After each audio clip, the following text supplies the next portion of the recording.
everyone. We're into the final session here at Sustainability Live Climate Week. Great to see so many of you here today. We've still got some fantastic sessions lined up, so thank you for sticking with us. I realise you all have very packed agendas right now. But it's a pleasure to welcome our next speaker to the stage. We're going to be talking about decarbonisation, and that works on two levels in this instance. Why helping to change systems is top of the agenda for CSOs. And joining me on stage, please welcome him, Jim Andrew from PepsiCo. Jim.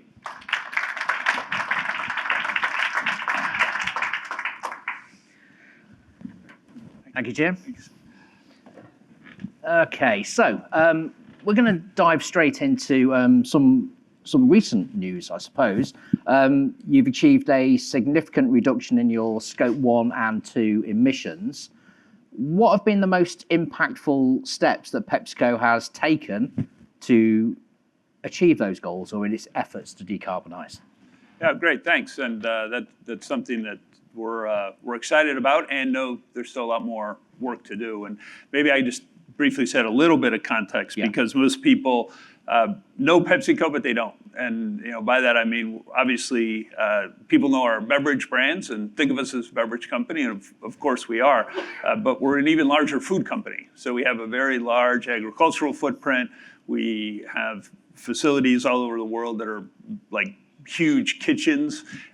So we cook a lot of things. And so as you think about PepsiCo, we see climate change every day. We see the impact of it. So we take Scope 1 and 2 is really where we've put a lot of effort, because that's obviously we can put our arms around that much more. And so, as you said, last year we were down 13% in our Scope 1 and 2 year over year, and against our 2015 baseline, we're down 33%. So good progress, and we know we still have more to do.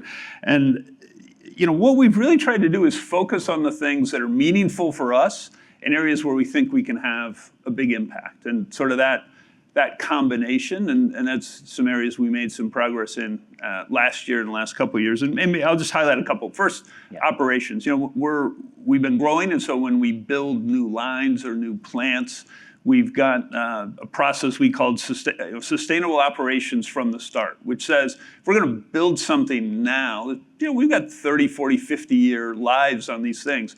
We want to make sure that they're going to address our climate goals and our water goals from the beginning, in terms of making sure they're funded, making sure there's things like space engineering. And so that's been a really important part of it, is we build in additional infrastructure to make sure that we're thinking out into the future. We just built recently a $320 million plant in Poland, and it's a giant facility, and it has huge investments in energy efficiency. It has rooftop solar, but also we're building a solar farm offsite to be able to address it. We've electrified a whole lot of things, so that's a big area. Transportation, also a big area. We've got a very large vehicle fleet. We're electrifying that. We're also looking at alternative fuels and where can we use those. New technology, obviously a part of it. And then, I would say really the biggest thing we're doing is how do you engage and energize 318,000 associates? We've got people around the world, and how do we get them as part of it? Because they're always going to come up with great ideas. And so we've got things like a site sustainability fund that's funded over 140 projects around the world, with really our associates finding things right there in our operations or in our offices. We've got 200 plus green teams around the world, and we also have a program called RECON, Resource Conservation, and there's 238 different facilities that have been engaged in that, basically all our facilities around the world. So it's really a multi-faceted, multi-pronged approach that's allowed us to engage, make progress, and keep that pipeline full, we hope, of new ideas. Well, it sounds like you're definitely doing that, and some of the figures that you shared there, like the progress you've made since, was it 2015 or 2015 is our baseline on our emissions. Yeah, some really good progress there. Let's talk about your value chain, because obviously it's extensive. That's one way of describing it. How are you working with your value chain partners on this journey? Yeah, great question. For us, like most companies and certainly most CPG companies, Scope 3 is by far our biggest part. For us, it's about 94%. So it's, as you say, it's massive. We have over 100,000 suppliers worldwide. Now, obviously, we've got a small set that are very large and then a long tail. And that's our, that is to say, that, and really as I talk to CSOs around the world, that's generally the biggest challenge, Scope 3. And what's big about it is there's risks around your emissions and trying to reduce your emissions. There's what you know, and then there's a whole lot of things you don't know yet, right? So you're continually learning. And once you get into Scope 3, it's not only your suppliers, and in our case, our franchise bottlers around the world, our co-manufacturers, but you really, and I know this is a topic that we're going to talk about, it's really about how do you change systems? Because we're all embedded in systems, whether it's the energy system or the food system, and those are all things that have a tremendous impact on how quickly and how extensively we can move around Scope 3. That being said, I think there's three things that we found that are really important on Scope 3. Expectations, economics, and enablement. Expectations, we tell suppliers what we expect out of them. We have global supplier summits, we have regional supplier summits, we have global bottler meetings, and we've talked with all of them, the 2,000 largest we've touched since 2021, and said, look, there's a set of things that we expect from you. We want you to set a science-based target. We want you to report on your Scope 1 and 2 emissions. We want you to have a decarbonization plan and share that and share progress. And if you're an agricultural supplier, we want to make sure that you're helping us on our regenerative agriculture journey. So those are expectations of being part of PepsiCo's supply chain. And you got to have two other things that go along with that. One is economics, right? We all know that sustainability is not for free. Because again, you're trying to change systems, right? And that's really part of it. And so as we've done that, we've really said, how can we as PepsiCo be a part of that journey on the economics piece? And there's a couple of things we found. One is long-term agreements. Traditionally, like many companies, have been quite short-term, transactional, 1 year, 2 year. With ADM, who's a very large agricultural commodity supplier to us, we recently signed a 7.5-year deal. And that really gave both of us the confidence to make multi-year investments. It's tied up in a commercial contract, and it's really about how do we share cost and how do we share capabilities. So long-term contracts being a big part of it. Financing incentives. We have suppliers in a number of countries where getting cash very quickly is quite valuable. So, for example, in Brazil, and recently we did a similar setup in Mexico, we are working with Citi so that our suppliers can, via Citi, get their cash much quicker and get lower financing costs if they meet certain requirements. So it's an incentive that actually encourages them to do the things that we need them to do as part of our value chain. And then the other one's maybe a little more subtle, and I'm sure that many of the folks in the room will have this, which is there's a lot of myth out there, and we try and bring math to it. So there's a perception that sustainability always costs more. And the answer is it doesn't always cost more. So we will often work with suppliers to help them see that what are the real economics of a given technology or a given type of investment, and then work with them to say, how can that difference be addressed? Maybe there's a creative financing structure. Maybe there's governmental grants. There's a whole set of things. So it's really that, and then finally, it's about enablement. How do we help our suppliers? So we've got the Sustainability Action Center, one-stop shop for everything that we've done around that for our suppliers, make it available, and a whole set of other things. But it's really, it's what are the expectations, what are the economics, and then how do we enable the suppliers? Because we've got to move a lot of these relationships from transactional to much more partnerships. Yeah. And I want to pick up on one word that you said there, which was incentives. Do you find your suppliers have responded better to the carrot or the stick when it comes to meeting your sustainability goals? What we've said is, and I had an interesting dinner on this last night. What we said is, look, we're looking for partners that can help us meet our goals, and that's a message that partners respond to, because they understand. We're a company that grows. We're a company that's very big. We're about $90 billion.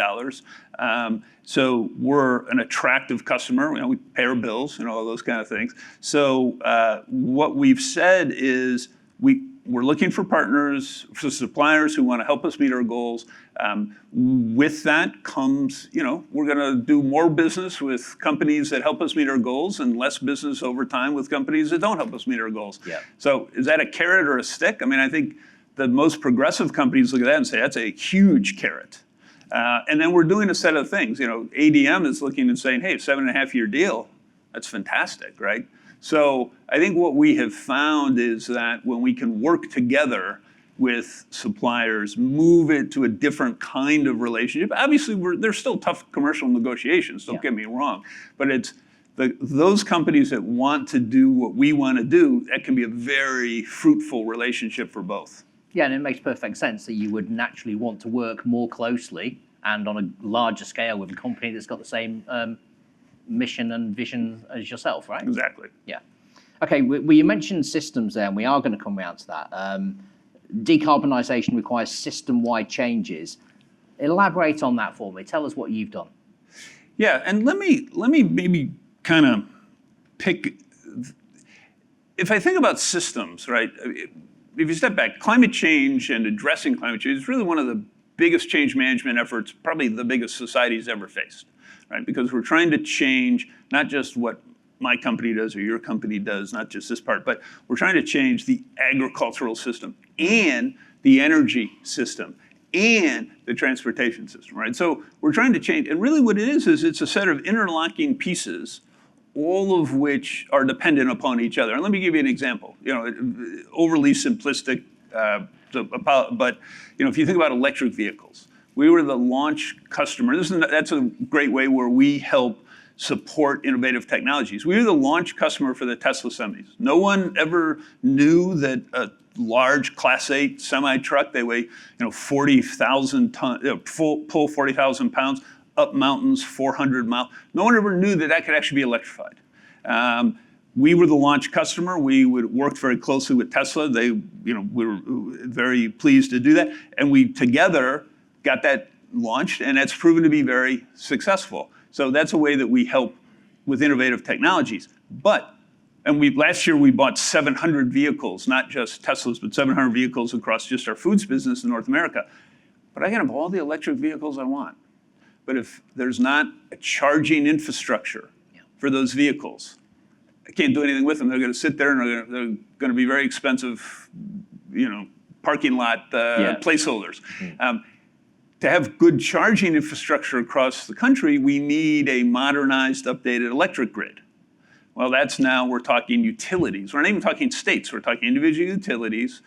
Some are public, some are private, some are quasi-state-owned. So those pieces, just in that very simple example, the customers, people like us, the manufacturers of the vehicles, the people running the charging infrastructure, which may or may not be the first two groups, and the utilities, all have to come together, because you can only move as fast as the slowest piece. That's what I mean by system change. And I think there's a really important role for policy. We're here at Climate Week, and really we're here at UN. Climate Week happens to get tacked onto it, right? Yeah. And I think policy can really help by enabling system change. So we need the right policy, we need the right technology, we need incentives. You mentioned earlier, we need governmental incentives. We need a whole set of things to help that system change, and change at speed and change at scale. And again, we're a very large company, and those are the two words that I always use when I'm talking with my teams and with our businesses, which is it's speed and scale, because that's how we're going to have an impact. The great video you just showed, right? These things are happening now, right? And so if we don't move fast and if we don't move as a society, if we don't move fast, and if we don't move at scale. So that's where I think government has a really important role in system change. Yeah, that's a really good point. So can you share an example of a collaborative action that's already helping to enable this system change that you're involved in? Yeah, let's stick with renewable energy, because I think renewable energy is such a great example of both the challenges, but also the potential and the opportunity. There's a group called the Clean Energy Buyers Alliance, right? Clean Energy Buyers Alliance. It's over 400 companies from across all different sectors and all different countries, and it really said, look, what we're going to do as a group is to help speed the adoption of renewable energy. And we need to do that, we need supply. And as buyers, what can we do to, again, system change? And so a very tangible example is that group worked with the government of Vietnam to change, obviously the government changes, but provided input and provided strong signals of market demand that if PPAs, power purchase agreements, could become available in Vietnam, that would help speed the transition of the country to renewable electricity, that there were buyers who were eager to sign those kind of agreements to help fund those kind of investments that were necessary into. And so the government of Vietnam has recently made PPAs a viable part of the renewable energy infrastructure by changing some policy, which we believe is going to dramatically increase the rate at which renewable electricity comes into Vietnam. And I think the Clean Buyers Alliance, CBA, was a very important part of that, with companies that may share nothing other, different industries, than the desire to accelerate clean energy, and as buyers signal that, and then help with some of the blocking and tackling around policy implementation. Yeah, this reminds me of a conversation we had earlier around sustainable aviation fuel as well. And again, a proven solution that works with existing technology and engines, but it's just production is so low right now. Well, we almost need that desire and that demand from airlines and from other organizations to ramp up that production. What's your take on sustainable aviation fuel? What's PepsiCo's take on that? I really don't have a lot to say about it, because it's not an area that we're particularly interested in. It's not something that we spend a lot of time on, and we don't move very much by that. What we do, just as a little side note, what we do is we have a program called BTIP, which is our Business Travel Inset Program. So all of our business travel, when somebody's making that booking through the system, there pops a little thing. Do you really need to take a flight? And if you do, then we are going to put a little charge to the business that person is from. That money then goes into inset programs into our agricultural supply chain to offset, or inset, if you will, that, so that our business travel is net carbon zero because of that. So it's something that, just a little thing, but it helps every employee who travels realize that individual action actually has an impact, and we want to we want to zero that out, if you will, not through going and buying a carbon credit, but that's a whole nother interesting discussion, but really through specific action in our supply chain. And like I say, when you're talking about how many employees did you mention? 318,000. 318,000. If all of those people are making a tiny contribution, then it all adds up to a bigger whole. Correct. Yeah. Correct. Okay. 2 questions from me before we finish off here. What are you most proud of when it comes to the decarbonisation efforts and achievements that you've done at PepsiCo already? And conversely, what keeps you awake at night? Okay, so in terms of what I'm most proud about, if PepsiCo has been involved in various parts of sustainability for decades. Water, for example, has always been something that's important. So it's building on. But in 2021, our current CEO really said, what I want to do is put sustainability squarely in the center. You've said it about 2019, but by 2021, what we came up with a program that we called PepsiCo Positive. And that's really, we're a branding company, so we brand everything, but really took all of our sustainability activities, added a few more, put it under a banner. And what I'm most proud of is, that's a pretty strong set of goals, and we continue to learn as we go along. But what we've really spent the last 3 years on is making progress, but B, having it become something that's not sort of sustainability over here and the business over here, but really right here. I mean, I'm not a lifetime sustainability person. I've run businesses at PepsiCo. I've headed up strategy. I've spent a lot of time in innovation at different companies. And what I've really spent my time on, and we've got a great team, is how do we get it squarely in the center of the business? And so if I look at where we were 3 years ago and where we are now, the knowledge that the organization has, the integration into how the business, I always call it the machinery. Every company has machinery, whether it's your compensation system. PepsiCo Positive is a part of our comp system for our top 200, whether it's your dashboards, your scorecard, whether it's how we do our capital. I sit on our capital appropriations committee, making sure that those investments are long-term and things. How do you get into all of those things? And I think we've done a pretty good job. We got a long way to go, of course, but that's, I'd say, what I'm most proud of is the ability of the whole company to get it to not every one of those 318,000, but we're working to find the ones we haven't gotten it to yet. What keeps me up at night is Scope 3 emissions. It's again, for us, it's 94%. We've got tens of thousands of suppliers. We've got a group of we've got franchise bottlers around the world who are big, very successful companies. We've got co-manufacturers, and again, importantly, we need system change. I mean, that's why I come to Climate Week. I've been at a number of different events with government officials. That's why I'm going to COP. That's why I've gone the last number of years. So that it's really how do we influence? How do we let people know what it is that will help business? And then where can we find partners? And I'm always looking for those partners I haven't thought of before. Right? I know the ones I do partner with, and that's great, but how do I find the ones I haven't done?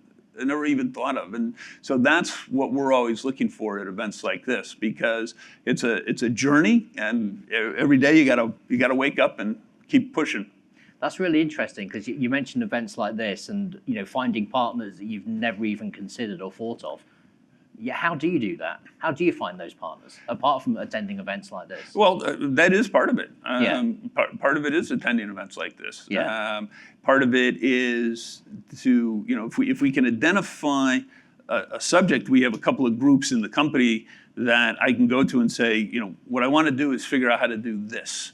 Or I have this problem, and they'll go look and scan their networks, and we've technology scouting, we have business scouting, we've got people that are very, very connected, and we get the word up. But it's again, how do you find those solutions that may come a bit orthogonally, that may help you solve a problem that you haven't known how to solve? There's a lot of great work, for example, in water that comes from the pharmaceutical industry, that different companies in industries, including in the food industry, have been able to take, maybe not exactly, but learn from and then incorporate and then be able to put in. So it's always looking to, we're all trying to do the same thing. How can we do it, I'm always very happy to learn from other people and other companies to, again, allow us to move faster and at bigger scale. Well, I think we're all here today to learn and to hear, the experiences of other people and other sustainability leaders. So thank you so much for your insights, Jim. Thank you. Thank you. Thank you. Thank you.